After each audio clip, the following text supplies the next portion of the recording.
ಈಗ ನೆಕ್ಸ್ಟ್ ನಾನು ನಿಮ್ಗೊಂದು ಪ್ರಶ್ನೆ ಕೇಳಬೇಕು. ಖಂಡಿತ ಕೇಳಿ. ಈಗ ಇರುತ್ತೆ ಹಂಗೂ ಟೆನ್ಷನ್ಸ್ ಆರ್ ಸಿ ಬಿ ಫ್ಯಾನ್ಸ್ಗೆ ಇರುತ್ತೆ. ಆರ್ ಸಿ ಬಿಗೆ ಕಾಡೋ ಅಂತ ಪ್ಲೇಯರ್ಸ್ KKR ಅಲ್ಲಿ ಇವಾಗ ಅವ್ರೇನು ಪ್ಲಾನ್ ಮಾಡ್ಕೊಬೋದು, ಯಾರು ಕಾಟ ಕೊಡ್ಬೋದು ಆರ್ ಸಿ ಬಿಗೆ? ಅಂದ್ರೆ ಇವಾಗ ವೆಸ್ಟ್ ಇಂಡೀಸ್ ಇಂಗ್ಲೆಂಡ್ ಆಟಗಾರ ಇದ್ರೇನಾ ಅಥವಾ ಇಲ್ದೇ? ಇಲ್ಲ, ಯಾಕಂದ್ರೆ ಇವಾಗ ಇರಲ್ಲ.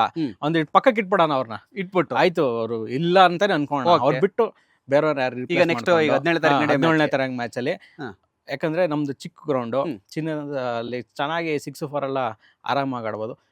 ಏನ್ ಯಾವ ತರ ಪ್ಲಾನ್ ಮಾಡೋದು ಆರ್ ಸಿ ಬಿನ ಸೋಲ್ಸಕ್ಕೆ? ಯಾಕಂದ್ರೆ ಅವರು ಗೆಲ್ಲೇಬೇಕಾದಂತ ಅನಿವಾರ್ಯತೆ ಇದೆ. ಸೊ ಅವ್ರು ಯಾವ ರೀತಿ ಪ್ಲಾನ್ ಮಾಡ್ಬೋದು, ಯಾರು ಕಾಟ ಕೊಡ್ಬೋದು ಅನ್ಸುತ್ತೆ? ನನ್ಗೆ ಏನ್ ಅನ್ಸುತ್ತೆ ಅಂತಂದ್ರೆ KKR ಇವಾಗಿನ ಆಟ ನೋಡಿದ್ರೆ ಪರ್ಟಿಕ್ಯುಲರ್ ಆಗಿ ಒಂದ್ ಕೀ ಪ್ಲೇಯರ್ ಅಂತ ಅಲ್ಲಿ ನಾವು ಹೇಳಕ್ಕಾಗಲ್ಲ. ಅಲ್ಲಿ ನನ್ಗನ್ಸುತ್ತೆ ಬ್ಯಾಟಿಂಗು KKRದು ಅಷ್ಟು ಒಂದು ಸ್ಟ್ರಾಂಗ್ ಇಲ್ಲ. Bowling okay.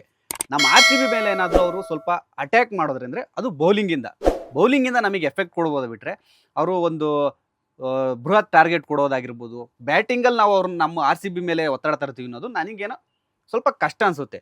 ಬೌಲಿಂಗಲ್ಲಿ ಏನಾದರೂ ನಮ್ಮ ಬ್ಯಾಟರ್ಗಳನ್ನು ಕಾಡ್ಬಿಟ್ಟು ಅವ್ರು ಏನಾದರೂ ಅದರಲ್ಲಿ ಇಂಪ್ಯಾಕ್ಟ್ ಮಾಡ್ಬೋದು ಅಂತ ಅನಿಸುತ್ತೆ.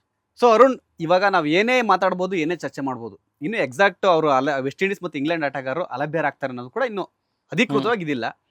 ಸೊ ನನ್ನ ಪ್ರಕಾರ ಆ ಥರ ಆದರೂ ಆಗದೆ ಇದ್ರು, ಆದರೆ ವೆಸ್ಟ್ ಇಂಡೀಸ್ ಆಟಗಾರ ಆಗಿರ್ಬೋದು, ಇಂಗ್ಲೆಂಡ್ ಆಟಗಾರರು ಬಿಟ್ಟು ಹೋಗ್ತಾರೆ. ಆಗಿಲ್ಲ ಅಂದರೆ ನಮ್ಮ ತಂಡ ಆರ್ ಸಿ ಬಿದಲ್ಲೇ ಇರ್ತಾರೆ. ಆಮೇಲೆ ಆಯಾ ಟೀಮ್ಗಳಲ್ಲೂ ಅವ್ರು ಇರ್ತಾರೆ. ನಮ್ಮ ಆರ್ ಸಿ ಬಿಗೆ ತುಂಬ ಇಂಪ್ಯಾಕ್ಟ್ ಆಗುತ್ತೆ ಈ ಪ್ಲೇಯರ್ಸ್ಗಳು.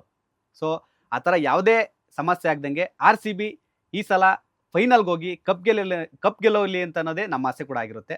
ನೀವೇನು ಹೇಳ್ತೀರಾ? ಖಂಡಿತ ಈ ಸಲ ಗ್ಯಾರಂಟಿ ಕಪ್ ಹೊಡಿತಾರೆ. ತಲಾ ರೀಸನ್ ಅಲ್ಲ, 18 ಫಾರ್ ರೀಸನ್ ಗೆಲ್ತಾರೆ. ಕಪ್ ಈ ಸಲ ಕಪ್ ನಮ್ದೆ. ಲೇಟೆಸ್ಟ್ ಹಾಗೂ ಇಂಟ್ರೆಸ್ಟಿಂಗ್ ಸುದ್ದಿಗಳಿಗಾಗಿ ಬಾಸ್ ಟಿವಿ ಕನ್ನಡ ಚಾನೆಲ್ನ ಸಬ್ಸ್ಕ್ರೈಬ್ ಮಾಡಿ. ಹಾಗೆಯೇ ಬೆಲ್ ಐಕಾನ್ ಪ್ರೆಸ್ ಮಾಡಿ. ಇದರ ಜೊತೆಗೆ ಫೇಸ್ಬುಕ್, ಇನ್ಸ್ಟಾಗ್ರಾಮ್, ಎಕ್ಸ್ ನಲ್ಲೂ ಮಿಸ್ ಮಾಡದೆ ಫಾಲೋ ಮಾಡಿ.